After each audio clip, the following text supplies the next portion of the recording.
Hello and welcome. मैं रंजीत आपका स्वागत करता हूं आपके अपने चैनल ज्ञानदायिनी एजुकेशनल ट्रस्ट पर। हम इस सीरीज में देख रहे थे 1000 बेहतरीन प्रश्नों की श्रृंखला, जिसका 5वां भाग है। 120 तक क्वेश्चंस 30-30 के 4 भाग हमने देख लिए थे। हम आपको बता देना चाहते हैं कि जो सीरीज है आपकी यूपी पीएससी की सभी परीक्षाओं, यूपी ट्रिपल एससी की सभी परीक्षाओं, एसएससी और रेलवे के लिए समान रूप से उपयोगी साबित होने वाली है। तो इसको ज़्यादा से ज़्यादा लोगों में प्रसारित करें, देखें, खुद भी लाभ उठाएं और वीडियो पसंद आने पर लाइक करें। चलिए स्टार्ट करते हैं। और वीडियो के अंत में हम बताएंगे आपको कि कल हम किन टॉपिक्स से क्वेश्चन आपको प्रोवाइड करने वाले हैं। कल के लिए हम कुछ टॉपिक देंगे, जिन टॉपिक्स को आप पढ़ के थोड़ा सा आइएगा तो मुझे ऐसा लगा कि इंटरेक्टिव एक इन्वायरमेंट बनाने में और अच्छा फील होगा। तो चलिए देखते हैं क्वेश्चंस। 121 सबसे पहले, ठीक है। भारत में क्षेत्रीय परिषदों का अध्यक्ष कौन होता है? प्रधानमंत्री, गृह मंत्री, राष्ट्रपति या फिर रक्षा मंत्री? तो आपका सही उत्तर हो जाएगा गृह मंत्री। ऑप्शन बी आपका सही हो जाएगा। संसद के दोनों सदनों की बैठक की कार्यसूची में पहला विषय कौन सा होता है? देखिए, उसका एक एजेंडा होता है, क्रम होता है कि सबसे पहले क्या किया जाएगा, फिर क्या किया जाएगा। प्रश्नकाल, शून्यकाल, ध्यानाकर्षण प्रस्ताव, याचिका। देखिए, सबसे पहले क्या होता है? प्रश्नकाल। प्रश्नकाल के बाद क्या होता है? शून्यकाल। ठीक है। 123 नंबर क्वेश्चन है, वर्तमान में कितने संघ क्षेत्र विधानसभा युक्त हैं? अर्थात कितने संघ शासित क्षेत्र ऐसे हैं, केंद्र शासित प्रदेश ऐसे हैं जिसमें विधानसभाएं भी हैं? 2, 3, 4 या फिर 1? ठीक है, 2, 3, 4 या फिर 1। तो देखिए, अभी तक जब बात होती तो हम कहते थे दिल्ली एंड पुदुचेरी, दिल्ली एंड पुदुचेरी हमेशा कहते थे। तो पहले 2 होता था। वर्तमान में जम्मू कश्मीर एक संघ शासित क्षेत्र बनाया गया जिसमें भी विधानसभा है। ठीक है, लद्दाख बनाया गया जिसमें विधानसभा नहीं है। तो कुल मिलाकर के दिल्ली, पुदुचेरी, जम्मू एंड कश्मीर, इस प्रकार से आपका विकल्प हो जाएगा बी सही। 3 संघ शासित क्षेत्र ऐसे हैं जिसमें विधानसभा है या विधानसभा युक्त हैं। ठीक है। 124 नंबर क्वेश्चन, कृषि, स्वास्थ्य, स्थानीय शासन किस सूची के अंतर्गत आते हैं? 3 सूचियां होती हैं संविधान में कार्य करने के विषयों के बंटवारे के अनुसार, संघ सूची, राज्य सूची एंड समवर्ती सूची। ठीक है, जो बच जाता है विषय, इन तीनों में नहीं आ पाता या कोई नए निकले अचानक विषय, वो अवशिष्ट सूची के अंतर्गत रखे जाते हैं। संघ सूची में वे विषय शामिल होते हैं जिन पर केंद्र सरकार कानून बना सकती है, वो केंद्र सरकार की जिम्मेदारी होती है। राज्य सूची के वे विषय होते हैं जिन पर राज्य सरकारें अपना कानून बनाती हैं और उनकी जिम्मेदारी होती है। समवर्ती सूची के विषय वे होते हैं जिसमें दोनों सरकारें अपना अपना कानून बना सकती हैं। ये जरूर याद रखिए कि टकराव की स्थिति में यदि दोनों में कुछ टकराव होता है समवर्ती सूची को लेकर के, तो संघ सरकार अर्थात केंद्र सरकार का ही नियम मान्य होता है। अवशिष्ट सूची में वे विषय रखे जाते हैं जो उपर्युक्त तीनों सूचियों में शामिल नहीं हो पाते। ठीक है, अवशिष्ट सूची, अवशिष्ट शक्तियाँ केंद्र के पास होती हैं, ये भी याद रखिएगा। ये कई बार का पूछा हुआ क्वेश्चन। देखिए, संघ सूची के विषय में कुछ बात कर लेते हैं। बैंक, बीमा, निर्यात, विदेशी मामले, रक्षा, ये सब किस में आ जाएगा? संघ सूची के विषय। राज्य सूची में कौन कौन सा आ जाएगा? देखिए, राज्य सूची के अंतर्गत आने वाले विषय जैसे आपका हो जाएगा कृषि, स्वास्थ्य, ठीक है, और कृषि हो गया, स्वास्थ्य हो गया, और शिक्षा फिलहाल समवर्ती सूची का विषय है। और इस प्रकार के जैसे पुलिस आदि आदि जो होते हैं ये सब। चलिए, तो संघ सूची, राज्य सूची और समवर्ती सूची। तो कृषि, स्वास्थ्य और स्थानीय शासन ये राज्य सूची का विषय है। ठीक है, पंचायतें वगैरह राज्य सूची के अंतर्गत आते हैं। 125 नंबर क्वेश्चन, निम्न में से कौन भारत में प्राकृतिक रूप से पाए जाते हैं? तो काली गर्दन वाला सारस, कृष्णग्रीव सारस बोलते हैं, चीता, उड़न गिलहरी या हिमतेंदुआ। 1, 2, 3 आपका विकल्प है। 1, 3, 4, 2 व 4 तथा सभी आपके विकल्प हैं। तो देखिए, कृष्णगिरी सारस पाया जाता है। चीता भारत से विलुप्त हो चुका है, इसको पुनः बसाने की प्रक्रिया चल रही है। ठीक है, इसका कार्य चल रहा है पुनः बसाने पर विदेश से ला करके। चीता भारत में विलुप्त है। उड़न गिलहरी पाई जाती है, हिम तेंदुआ पाया जाता है। ठीक है, इस प्रकार 1, 3 और 4 आपका ऑप्शन बी सही हो जाएगा। नेक्स्ट 126 नंबर क्वेश्चन, किस देश के वैज्ञानिकों ने 1985 में सर्वप्रथम अंटार्कटिका के ऊपर ओजोन क्षेत्र का पता लगाया? चलिए, यहाँ क्वेश्चन काफ़ी अच्छा है, इससे आप ये समझ सकते हैं ओजोन क्षेत्र का पता सबसे पहले कहाँ चला? अंटार्कटिका के ऊपर चला। कब चला? 1985 में चला। 2 प्रश्न ऐसे ही याद कर लीजिए आप। और किस देश के वैज्ञानिकों का दल था? वो ब्रिटेन के वैज्ञानिकों का दल था। चलिए, कहाँ एक संरक्षित कच्छ वनस्पति क्षेत्र है? ठीक है, कहाँ एक संरक्षित कच्छ वनस्पति क्षेत्र है? देखिए, संरक्षित कच्छ वनस्पति क्षेत्र पूर्वी घाट में नहीं है, पश्चिमी घाट में नहीं है, गोवा में है और चंद्रताल में भी नहीं है। देखिए, गोवा में एक द्वीप है जिसका नाम है चोराव द्वीप, वो संरक्षित कच्छ वनस्पति क्षेत्र है, चोराव द्वीप गोवा का। ठीक है, ऑप्शन सी आपका सही है। 128 नंबर क्वेश्चन, भितरकनिका गरान के संबंध में विचार करें। ठीक है, 2 कथन दिए हैं, देखना है 1 सही, 2 सही, दोनों सही या फिर कोई नहीं सही। यह वंशधारा सुवर्णरेखा के डेल्टा में स्थित है, पश्चिमी बंगाल में स्थित है। तो देखिए, भितरकनिका का जो मुहाना है, भितरकनिका किन नदियों के मुहाने पर स्थित है? पहली बात ये हो रही है। तो वंशधारा सुवर्णरेखा जी नहीं, गलत है। ब्राह्मणी और वैतरणी नदियाँ। ठीक है, याद कर लीजिए या कहीं नोट कर लीजिए, ब्राह्मणी और वैतरणी नदियों के मुहाने पर भितरकनिका स्थित है। ठीक है, यह पश्चिमी बंगाल में स्थित है। जी नहीं, पश्चिमी बंगाल में नहीं है। भितरकनिका कहाँ पे है? आपको ऐसे पता चल गया होगा, ओडिशा या उड़ीसा में है। भितरकनिका कहाँ पर है? उड़ीसा। आपको एक बात और ध्यान देना चाहिए, उड़ीसा में भितरकनिका है जहाँ पर ऑलिव रिडले कछुए पर्याप्त मात्रा में पाए जाते हैं, प्रजनन के लिए वो माइग्रेशन करके यहाँ पर आते हैं। ठीक है, कौन सा निर्वनीकरण का प्रभाव नहीं है? क्वेश्चन बहुत ही आसान है। 129 नंबर, हिमालय में जल स्रोतों का सूखना, जैव विविधता की हानि, नगरीकरण और मृदा अपरदन। तो मैं सोच रहा हूँ इतना आसान प्रश्न आपके लिए छोड़ा जाए, उत्तर आप देंगे, लेकिन कोशिश ये करिएगा गलत ना हो। थोड़ा सा ट्रिकी भी क्वेश्चन है, गलत करवाने की क्षमता भी रखता है। चलिए, नेक्स्ट 130 नंबर जो मैं बताऊंगा आपको, भारत में वन्य जीव संरक्षण अधिनियम कब पारित किया गया था? स्टैटिक क्वेश्चन है बिल्कुल ही, 1972। और कई विकल्प पे बात करने को आवश्यकता नहीं, कन्फ्यूजन होगा। वन्य जीव संरक्षण अधिनियम 1972, बस इतना याद कर लीजिए। नेक्स्ट है, भारत में कौन सा स्थान ओलिव रिडले टर्टल का प्रतीक प्राकृतिक आवास है? कच्छ की खाड़ी है क्या? भितरकनिका, पाक की खाड़ी, महानदी डेल्टा? तो आपने पहले ही जान लिया है, इसकी पहले क्वेश्चन व्याख्या में बताया गया। मंगोलायड प्रजाति कहाँ नहीं पाए जाते हैं? देखिए, सर्वप्रथम मंगोलायड की विशेषताएं जान लीजिए, तो फिर आप एक बार दृष्टि दौड़ाएंगे तो समझ में आएगा। तिर्यक अधखुले नेत्र, पहली विशेषता क्या हो गई? आंखें जैसे हम लोगों की यूं होती हैं, यूं, तो उनकी आंखें थोड़ी सी यूं होंगी, यूं ऊपर को ऐसे। तिर्यक अर्थात तिरछे नेत्र। अधखुले नेत्र मतलब आंख कम खुले। त्वचा का रंग कुछ पीलाभ होता है, पीताभ होता है, हल्का पीला रंग लिए होता है। चेहरे पर और बाल एकदम खड़े होंगे, छुटपुट केस अर्थात बहुत ज़्यादा सघन नहीं होंगे। ये मंगोलायड प्रजाति की विशेषता है। आप जैसे चाइनीज़ को देखते हैं, नेपाली को देखते हैं, कोरिया के लोगों को देखते हैं, वह प्रजाति मंगोलायड से संबंधित है। ठीक है, तो मंगोलायड कहाँ कहाँ पाए जाएंगे?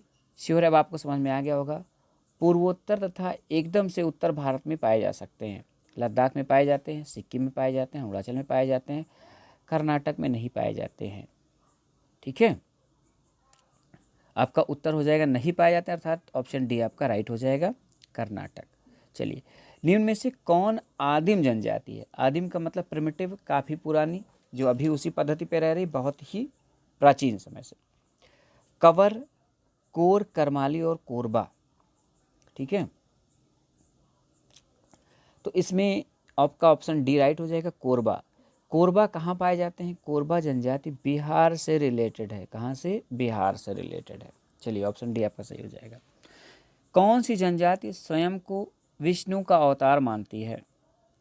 ठीक है, कौन सी जनजाति स्वयं को विष्णु का अवतार मानते हैं। देखिए मीणा कहाँ पाई जाती है? मीणा सहरिया आज राजस्थान की जनजाति हैं। टोडा तमिलनाडु नीलगिरी की पहाड़ियों पर पाए जाते हैं। मुंडा नागपुर क्षेत्र में पाए जाते हैं, छोटा नागपुर क्षेत्र में। थारू उत्तर प्रदेश उत्तराखंड के तराई क्षेत्रों में पाए जाते हैं। टोडा में बहुपतित्व की प्रथा होती है, बहुपति की प्रथा होती है, स्त्रियों का बहुविवाह होता है। ठीक है। और चलिए आप बताइएगा मुंडा आंदोलन, मुंडा विद्रोह जो हुआ था किसके नेतृत्व में और कब हुआ था, ये आप बता सकते हैं कमेंट में, इतिहास का क्वेश्चन। थारू जनजाति मैंने बताया यूपी के और उत्तराखंड के तराई क्षेत्रों में, हिमालय की गिरिपथ प्रदेश में पाई जाती है। लठ भरवा भोज देते हैं ये, दीपावली को सो के रूप में मनाते हैं, आदि आदि। ठीक है। जाड़ नामक मदिरा पीते हैं जो चावल से बनी होती है। ये कथन आप, ये बातें आप याद रख सकते हैं। मीणा के बारे में ध्यान दीजिए, ये जो शब्द है मीणा, मीन अर्थात मछली से बना हुआ है। किससे बना हुआ है? मीन अर्थात मछली से। राजस्थान में पाई जाने वाली प्रमुख जनजाति है, अत्यधिक संख्या में पाए जाते हैं ये। ठीक है। वैसे भी देख रहे होंगे प्रशासनिक पदों पर और अखिल भारतीय जितनी भी सेवाएं होती है उसमें मीणा का बाहुल्य होता है। एसटी में सबसे अधिक सिलेक्शन इनका होता है अनुसूचित जनजाति में। मीणा वह जाति है जो स्वयं को विष्णु का अवतार मानती है। ठीक है, विष्णु का अवतार मानती है। ऑप्शन ए आपका सही हो जाएगा। कौन सा युग्म बेमेल है? कुछ ज्वालामुखी पर्वत दिए हैं, उनसे संबद्ध देश या स्थान आप जो भी कह लें वो दिए हुए हैं, तो कौन सा इसमें संबंधित नहीं है, सुमेलित नहीं है? फ्यूजियामा जापान में, जी हाँ बिल्कुल सही है। माउंट लेमिंगटन, ठीक है, पापुआ न्यू गिनी में है, सही है। माउंट ताल, विचार करिए, मेयोन फिलीपींस में। अभी जल्दी ही हाल में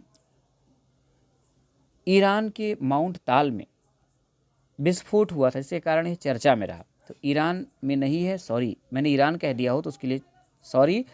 माउंट ताल भी फिलीपींस में है। माउंट ताल कहाँ पर है? फिलीपींस में। ठीक है, ताल जो है फिलीपींस में है, जिसमें अभी हाल में विस्फोट हुआ था। तो इस प्रकार ऑप्शन से आपका सही हो जाएगा जो बेमेल है। चलिए, कौन सी महाद्वीपीय प्लेट नहीं है? बड़ी महाद्वीपीय प्लेट नहीं है। तो पहले आप ये जान लीजिए कि बड़ी महाद्वीपीय प्लेट, छोटी महाद्वीपीय प्लेट और महासागरीय प्लेट, महाद्वीपीय प्लेट, पहले ये जान लीजिए। महाद्वीपीय प्लेट क्या है? जिस प्लेट का जो पृथ्वी कई सारी प्लेटों से मिलकर बनी है, कुछ इसमें छोटी हैं कुछ बड़ी हैं, ऐसी प्लेटें जिनका बहुतायत या बड़ा भाग समुद्र के नीचे होता है और सागरीय प्लेट या महासागरीय प्लेट कहलाती हैं, जिनका एक बड़ा हिस्सा अपेक्षाकृत महाद्वीपों के नीचे होता है, वो महाद्वीपीय प्लेट कहलाती हैं। ठीक है। अब यहाँ से ये देखना है कि बड़ी और छोटी की बात पूछी जा रही है कि बड़ी महाद्वीपीय प्लेट नहीं। तो जान लीजिए, कहीं नोट कर लीजिए कि बड़ी महाद्वीपीय प्लेटों की संख्या 7 है। ठीक है, मैं बोल रहा हूँ, आप नोट कर सकते हैं। अंटार्कटिका प्लेट, कौन सा? Antarctica plate. ठीक है, अंटार्कटिका प्लेट। दूसरा हो जाएगा उत्तरी अमेरिका प्लेट, उत्तरी अमेरिकी प्लेट, उत्तरी अमेरिकी प्लेट, आसान है याद करना। तीसरा हो जाएगा दक्षिणी अमेरिकी प्लेट, ये भी काफ़ी आसान हो गया। फिर आज आ गया बड़ी प्लेटों में प्रशांत महासागरीय प्लेट, जो प्रशांत महासागर के नीचे है। ठीक है, प्रशांत महासागरीय प्लेट, इंडो ऑस्ट्रेलियन प्लेट, ठीक है, Indo Australian plate, African plate और यूरेशियन प्लेट। ये 7 बड़ी हो गई। फिर देखिए, अंटार्कटिका प्लेट, उत्तरी अमेरिका, दक्षिणी अमेरिका, प्रशांत महासागरीय, इंडो ऑस्ट्रेलियन, अफ्रीकन, यूरेशियन। अब इसमें देख लीजिए, जो मैंने बताया यूरेशियन हो गया, अंटार्कटिका हो गया, प्रशांत महासागरीय हो गया, अरेबियन प्लेट नहीं है। जो मैंने 7 नाम बताया उसमें से अरेबियन नहीं, अर्थात अरेबियन एक छोटी प्लेट का नाम है। कुछ छोटी जो प्रसिद्ध प्लेटें उनको याद कर सकते हैं आप। Cocos plate, Nazca plate, Arabian plate, Philippines plate, Carolina plate, Fiji plate, आदि आदि। ठीक है, तो ये सब छोटी प्लेटें हो गई। चलिए नेक्स्ट देखते हैं। भारत प्राचीन गोंडवाना लैंड का भाग था, इसमें वर्तमान शामिल भाग है, अर्थात गोंडवाना लैंड का भाग है। और भारत किस भूखंड से टूट के अलग हुआ है? गोंडवाना लैंड, याद रखिएगा, गोंडवाना भाग से टूट के अलग हुआ है। और इस गोंडवाना से टूटे हुए और भाग कौन कौन से हैं, ये हमें देखना है। तो दक्षिणी अमेरिका, अफ्रीका, मेडागास्कर, ऑस्ट्रेलिया, इधर आपका भारत, ये सब एक भूखंड के हिस्से हुआ करते थे, जिसको पहले नाम दिया गया था गोंडवाना। तो आपका उत्तर हो जाएगा ऑल ऑफ दीज। ठीक है, ये सभी। वलन क्रिया किसका परिणाम है? वलन क्रिया किसका परिणाम है? देखिए, जैसे वलन क्या होता है, एक आपने समझ लीजिए एक इतना बड़ा ये कोई इधर कुछ भी कोई टुकड़ा रख दिया, एक दूसरा टुकड़ा है जो इधर से है, ऐसे रखा हुआ है, इस पर इधर को एक बल लगाइए, इस पर इधर को एक बल लगाइए, ये दोनों आकर टुकड़े आपस में यूं सट जाएंगे, और अधिक बल लगाएंगे तो यूं उठ जाएंगे, जहाँ से कमज़ोर होंगे यूं कई जगह से इसमें वलन पड़ जाएगा, ये ऐसे हो जाएंगे टुकड़े ये। तो शायद आपको समझ में आ गया, इस क्रिया को कहते हैं वलन क्रिया। ठीक है, मतलब फोल्ड, वलन माने फोल्डिंग, तो फोल्ड हो गया। अपनी दोनों उंगलियों को आप लाइए, दोनों हाथों की बड़ी उंगलियों को, या तर्जनी इसको कहते हैं, तर्जनी को एक में तेज से सटाइए और खूब ताकत लगाइए, देखिए उंगली आपकी ऊपर की तरफ उठ जाएगी। तो वलन क्रिया, ये पर्वत निर्माणकारी प्रक्रिया, इससे पर्वत भी बनते हैं, पठार भी बन जाता है। तो इसमें आपका विकल्प है महादेश जनक बल, भू विक्षेपीय बल, पर्वत निर्माणकारी बल, बहिर्जात बल। ठीक है, तो आप समझ गए होंगे अब तक, पर्वत निर्माणकारी बल है वलन क्रिया। सही सुमेलित नहीं है, इसमें से कौन सा सही सुमेलित नहीं है? कुछ देश की घाटियाँ दी गई, ये भी कई बार सुमेल करने के लिए आता है, कई बार सूची 1 सूची 2 से मिलाइए, और जैसा सुमेलित चेक करने के लिए, या स्टैटिक एक वन लाइनर में भी क्वेश्चन आता है आपका। बटरफ्लाई घाटी हांगकांग में है। ठीक है, चितवन घाटी नेपाल में है, पंजशीर घाटी अफगानिस्तान में है, राजाओं की घाटी ऑस्ट्रेलिया में नहीं होकर के ये मिस्र में है। इस प्रकार आपका ऑप्शन डी राइट हो जाएगा। चलिए, कुछ घाटियों को और याद कर लीजिए। चलिए, यहाँ पहले एक चीज़ ध्यान दीजिए, कन्फ्यूजन हो सकता है। राजाओं की घाटी मैंने बताया आपको मिस्र। जब कभी आपसे पूछा जाए किंग वैली, नाम तो बिल्कुल ट्रांसलेशन पे वही आ रहा है, तो किंग वैली या किंग घाटी कहाँ पे आएगा? यूएसए में आएगा। ठीक है, किंग वैली यूएसए में, राजाओं की घाटी मिस्र में, बिल्कुल याद रखिएगा। ठीक है, नहीं तो ज़बरदस्त कन्फ्यूजन हो सकता है हिंदी इंग्लिश में लेकर के। कुछ घाटियाँ और याद कर लीजिए। शिकारी घाटी हंटर वैली ऑस्ट्रेलिया में, हैप्पी घाटी हांगकांग में, ब्लैकवुड घाटी ये भी ऑस्ट्रेलिया में है, स्वात घाटी स्वाट रीजन पाकिस्तान में, मृत घाटी कैलिफोर्निया यूएसए में, रैबिट घाटी कोलोराडो यूएसए में, और किंग घाटी मैंने आपको बताया यूएसए में है। चलिए, वीडियो को पॉज करके आप कहीं नोट भी कर सकते हैं। 140 नंबर क्वेश्चन है अगला क्वेश्चन आपका। अमेजन नदी डेल्टा किस प्रकार का है? ठीक है, अमेजन नदी डेल्टा ज्वार नदमुख, चापाकार, पंजाकार, वृक्षाकार। ठीक है, तो आपका सही उत्तर हो जाएगा ज्वार नदमुख। ज्वार नदमुख क्या होता है? देखिए, जब कोई नदी गहरे खड्डों से होकर बहती है, कड़ी चट्टानों के ऊपर से होकर बहती है, और उसका ढाल तीव्र हो, जहाँ पानी गिराना हो उसका ढाल तीव्र हो इस तरह से, और ये कठोर चट्टानों के ऊपर से होकर के आ रही है, तो ये चट्टानों को काट के अपने साथ ला नहीं सकती है, और तीव्र ढाल से गिरने के कारण स्पीड से पानी को गिरा देगी, और यहाँ पर कोई मलबा इकट्ठा नहीं हो पाएगा। इस कंडीशन को एस्चुरी या ज्वार नदमुख कहा जाता है। ठीक है, यहाँ पर डेल्टा नहीं बन पाएगा तो ज्वार नदमुख कहा जाएगा, एस्चुरी। ऑप्शन ए सही है। अब चापाकार डेल्टा, मिट्टी लाके इकट्ठा कर दिया और वो चाप के आकार का बन गया, यूँ बन गया, चापाकार डेल्टा हो गया। ठीक है, इस तरह से ये जमाव हो गया, ये समुद्र है इधर, ये जमाव हो गया, ये आपकी मिट्टी का जमाव है, चापाकार हो गया। पंजाकार डेल्टा, ऐसे पानी आया, यूँ मिट्टी यूँ जम गई, यूँ पंजाकार हो गया। वृक्षाकार भी वृक्ष के आकार का जम जाए। अब देखिए, कुछ प्रसिद्ध नदियों के डेल्टा को याद कर लीजिए कैसे कैसे हैं। नील और गंगा ब्रह्मपुत्र का जो डेल्टा है वो कैसा है? चापाकार। इसके याद करिए, नील और हमारे यहाँ गंगा ब्रह्मपुत्र का डेल्टा सुंदरवन, गंगा ब्रह्मपुत्र, ये हो गया, ये चापाकार है। पंजाकार डेल्टा मिसिसिपी मिसौरी, कई बार पूछा गया, मिसिसिपी मिसौरी नदियों का डेल्टा। ठीक, ज्वार नदमुख नर्मदा, ताप्ती, अमेजन आदि आदि। ठीक है, और बचा आपका वृक्षाकार डेल्टा, इब्रू नदी का डेल्टा कभी आपसे पूछे तो वो वृक्षाकार कहा जाएगा। चलिए, नेक्स्ट क्वेश्चन 141। इंसेलबर्ग का निर्माण कौन करता है? हिमानी नदी, पवन, भूमिगत जल। ठीक है, हिमानी नदी, पवन और भूमिगत जल। इंसेलबर्ग का निर्माण कौन करता है? पहले तो इंसेलबर्ग जानिए क्या होता है। एक ये है समतल भूमि, इस पर कुछ रेत है यहाँ तक पड़ी हुई, ये यहाँ पर कठोर चट्टानें हैं जमीन नीचे दबी हुई, ठीक है, और फिर इधर मुलायम चट्टानें अर्थात रेत या ऐसी भूमि जो कि अपेक्षाकृत कम कठोर है। ये है आपकी चट्टान। जब वायु द्वारा अपर्दन किया जाएगा तो ये जो नई आकृति निकलेगी वो इस प्रकार निकलेगी। यहाँ जो कोमल भूमि थी, रेत वगैरह थी, वो उड़ गई, अपर्दित हो गई, ये कठोर चट्टान बच गई। इस प्रकार के बचे हुए कठोर चट्टान के टीले को क्या कहा जाएगा? इंसेलबर्ग कहा जाएगा। अब आपका उत्तर मिल चुका होगा, पवन द्वारा निर्मित आकृति है। चलिए, युग्म फसल किसे कहते हैं? युग्म फसल किसे कहते हैं?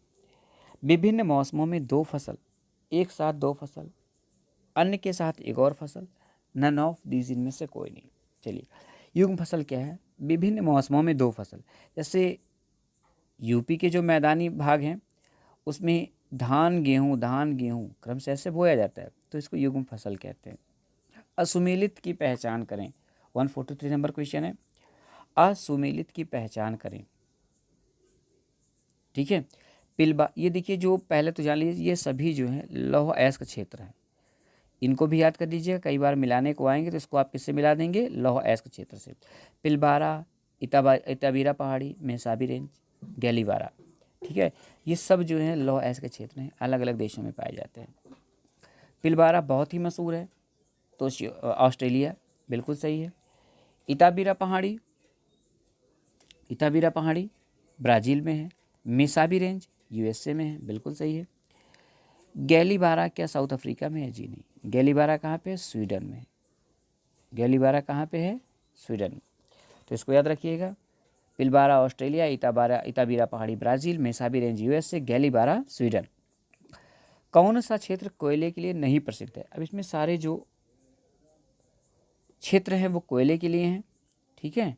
इसमें से कोई एक ऐसा भी क्षेत्र है जो कोयले से तात्पर्य नहीं रखता है, तो हम बताएंगे, उसको देखेंगे। डोनेट्स या डोनाबास भी कहते हैं, डोनबास भी लिखा होता है, ठीक है, यूक्रेन का है। कहाँ का है? यूक्रेन का। रूर घाटी, रूर बेसिन जर्मनी का है। अच्छा, भारत का रूर किसे कहते हैं और क्यों कहते हैं? कमेंट में लिखिएगा। किम्बरले साउथ अफ्रीका का है, हीरे के लिए प्रसिद्ध है किम्बरले। लंकासायर कहाँ पर है? लंकासायर ये यूएसए में है, और यह भी कोयले के लिए मशहूर है। तो आप इसमें बताएंगे कोयले के लिए कौन सा मशहूर नहीं है? किम्बरले हीरे के लिए मशहूर है, ठीक है। बाकी 145 नंबर क्वेश्चन, अलेक्जेंड्रिया समुद्र पत्तन कहाँ पे है? अलेक्जेंड्रिया समुद्री पत्तन कहाँ पे है? तो इसको डायरेक्ट याद कर लीजिए, मिस्र से संबंधित है। प्रत्यावर्तन, कई बार हिंदी इतना शुद्ध लिख दे तो आप इंग्लिश की तरफ ध्यान करिए, क्वेश्चन में आपके दुभाषी जरूर होता है पेपर, हर पेपर आपका, तो आप दूसरी तरफ देख लीजिए, अन्यथा प्रत्यावर्तन कई बार समझ में नहीं आता कि प्रत्यावर्तन क्या है, ठीक है। एल्बिडो का तात्पर्य क्या होता है? जब किसी स्थान पर सूर्य का प्रकाश गिरता है, किसी सतह पर गिरता है, तो उसमें से कितनी ऊर्जा वापस कर दी जाती है। बहुत ही लेमैन लैंग्वेज में, बाकी डिटेल एनालिसिस हम कभी करेंगे इसकी जब भी उस चैप्टर में आएंगे, चैप्टर वाइज। तो जो वापस करने की शक्ति होती है, ऊर्जा को वापस कर देने की शक्ति होती है, दैट इज कॉल्ड एल्बिडो या फिर प्रत्यावर्तन। तो सबसे अधिक इसका होता है हिमानी का, बर्फ छत्रक का, आदि आदि। यहाँ पर देखेंगे रेत का, घास का, वन का और शुष्क सतह का, ठीक है। तो पहले जान लीजिए, जितना ही सघन वन होगा, दलदली भूमि होगी आदि, वहाँ पर कम होगा। पानी पर काफ़ी परावर्तन हो जाएगा, बर्फ़ पे सबसे ज़्यादा होगा, रेत पे काफ़ी हो जाएगा, शुष्क सतह अर्थात सूखी मिट्टी पर भी हो जाएगा, लेकिन दलदली सतह पर कम होगा, घास पे कम होगा, उससे भी कम वन में होगा। तो समझ में आ गया होगा, सबसे अधिक यहाँ पे जो होगा वो रेत का होगा, फिर शुष्क सतह का होगा, फिर घास का होगा, फिर वन का होगा। 1 4 2 3 कहीं दिख रहा हो देख लेते हैं। 1 4 2 3 ऑप्शन सी आपका सही है। सजीव प्रजक अंकुरण विविपेरस, इसको एक हिंदी इसकी और होती है पितृस्थ अंकुरण। पितृस्थ अंकुरण किस में पाया जाता है? पितृस्थ विविपेरस, विविपेरिटी क्या दिखाता है? राइजोफोरा में होता है, डायरेक्ट याद करिए, राइजोफोरा में होता है। इसका तात्पर्य क्या है? इसको परिभाषित अगर हम करें तो कैसे करेंगे? आपने आम को देखा, आम को खाया, फल पहले पका और गिर गया, उसमें अंकुरण नहीं हुआ था अभी। हम कहीं उसको उगाएंगे, बुआई कर देंगे, आम की गुठली फिर उगाएगा। इसी प्रकार ज़्यादातर बीज को हम वृक्ष से अलग करने के बाद बुआई करते हैं, जो सामान्य अंकुरण होता है। पितृस्थ माने पितृ के पास, अस्थ माने स्थित होना, ठीक है, अर्थात फल अंकुरित पहले हो जाएगा और वृक्ष से अलग बाद में होगा। तो राइजोफोरा में ऐसा होता है, दलदली स्थानों पर पाया जाता है। और राइजोफोरा प्लांट की एक विशेषता और है, ये हो गया पेड़, इसके ऊपर ये जैसा भी पेड़ हुआ ये आपका पेड़ बन गया। ये दलदली स्थान है, यहाँ पर ऐसे ऐसे श्वसन मूल निकली होती हैं, ऐसे ऐसे राइजोफोरा में श्वसन मूल भी पाई जाती हैं, क्योंकि दलदली स्थानों पर जमीन के नीचे उनको वायु नहीं मिलती है। वाइपर का विष प्रभाव किस पर डालता है? जो वाइपर सांप होता है उसका विष किस पर प्रभाव डालता है? देखिए, जो सर्प विष होता है वो दो प्रकार का होता है, हीमोटॉक्सिक और neurotoxic. Haemotoxic and neurotoxic, neurotoxic, ठीक है, न्यूरोटॉक्सिक। हीमोटॉक्सिक जो परिसंचरण तंत्र को बेकार कर दे, हीमो से मतलब रक्त से तात्पर्य, हीमोग्लोबिन रक्त में पाया जाता है, जो उस पर रक्त पर प्रभाव डालेगा वो हीमोटॉक्सिक है। हीमोटॉक्सिक में आप याद रखिएगा कोबरा विष होता है। हीमोटॉक्सिक कौन सा होता है? कोबरा का विष होता है, नाग का विष होता है, ठीक है। जब नाग या कोबरा की बात आती है तो हीमोटॉक्सिक आप लिखते। और वाइपर का विष जो होता है न्यूरोटॉक्सिक होता है, नर्वस सिस्टम से तात्पर्य है इसका, तंत्रिका तंत्र को बेकार करता है, प्रभावित करता है, ठीक है। तो न्यूरोटॉक्सिक विष होता है वाइपर का। चलिए एक क्वेश्चन बताइएगा, सर्प के विष को वेनम बोलते हैं हम लोग, क्या बोलते हैं? वेनम। ये सर्पों के लिए एक पाचक रस का काम करता है, ठीक है, एंजाइम। वेनम क्या है? एक एंजाइम है, हमारे लिए वो जहर है, विष है, पर सर्प किसी भी चीज़ को जब घटक लेता है तो उसको गलाने और पाचन करने में काम आता है वेनम। तो वेनम और पॉइजन में क्या अंतर है? वेनम और पॉइजन में क्या अंतर है? अगर आप लिख पाएँ तो कमेंट में लिखिएगा। वेनम माने विष, पॉइजन माने भी विष, दोनों में अंतर क्या है? डीपीटी का टीका किसके विरुद्ध काम नहीं करता? यहाँ पे थोड़ा सा लिखने में छूट गया है, किसके विरुद्ध काम नहीं करता है, ठीक है। Diphtheria, polio, tetanus, whooping cough. तो चलिए बहुत इजी क्वेश्चन, कई बार का आया हुआ है डीपीटी, इसके फुल फॉर्म को अगर आप करेंगे तो ही निकल आएगा ये, आप कमेंट कर दीजिएगा इसका उत्तर। देखिए मैं इसलिए आपसे क्वेश्चन पूछता हूँ कि कुछ उत्तर आप देंगे तो मुझे ये समझ में आएगा कि आपने वीडियो को पूरा देखा हुआ है, पहली चीज़। और दूसरी चीज़ ये कि कई बार आपको प्रश्न नहीं आ रहे होंगे, एक प्रश्न सर्च करने का प्रयास करेंगे तो कई प्रश्न आपके तैयार हो जाएंगे, तो यह भी आपके लिए लाभदायक ही है। कमेंट एक्टिव होके लिखा करिए, ठीक है। कौन सा पादप कुल अम्बली फेरी से संबंधित? पादप, कौन सा पादप कुल अम्बली फेरी, यहाँ कॉमा लगा दीजिए, कुल अम्बली फेरी से संबंधित है। देखिए अगर आप थोड़ा सा भी वनस्पति शास्त्र में इंटरेस्ट रखते हैं तो आपने देखा होगा जैसे धनिया का फूल हो गया इस तरह से, सोया का, सौंफ का, आदि आदि, तो उसके जो पुष्प होते हैं वो छत्रक, छाता टाइप के होते हैं। जिन पौधों के पुष्प छाता टाइप के होते हैं वो अम्बली फेरी के अंतर्गत आते हैं। उसके अंतर्गत यहाँ जो है धनिया है, धनिया, ठीक है, धनिया है, गाजर है, सौंफ है, सोया हो जाएगा, आदि आदि, ठीक है। तो इस प्रकार आपका ये चौथा सेट कंप्लीट होता है। अब सबसे पहले आपको हम बताएंगे कल का टॉपिक,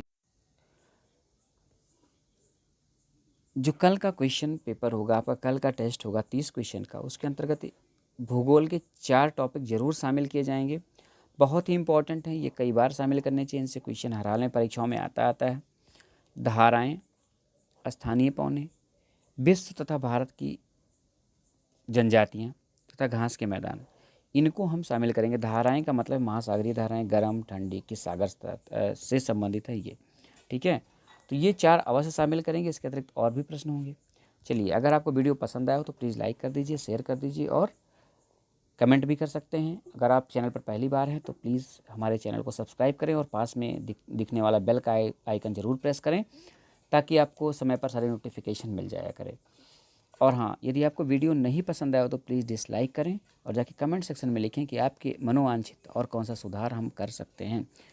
थैंक यू फॉर